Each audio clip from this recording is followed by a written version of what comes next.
For this week's What Would You Do assignment, we were to focus on climate change and its impact on agriculture. So a little background data was recorded by the USDA stating that U.S. land was shifting north by roughly 150 miles over the past 25 years.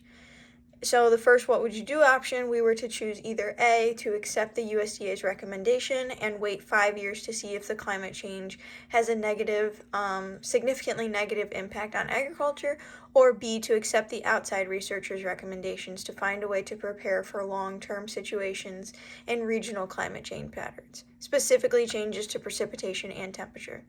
I chose option B. This is because if we continue to sit back and wait for things to happen, they will. Simply put, if we wait 5 more years, who is to say that the impact on climate change it has during those 5 years won't be detrimental and a big setback for the agricultural community and the culmination and cultivation of crops?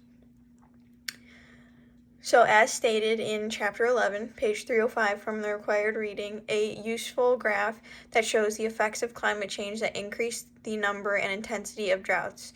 As in 2021, nearly half of the U.S. experienced a drought, while western states experienced a severe and extreme droughts, the most severe of classifications, basically stating that we are in an extreme climate change crisis, and it is showing all throughout the U.S. through droughts, and which is really affecting crops and the distribution and culmination of crops.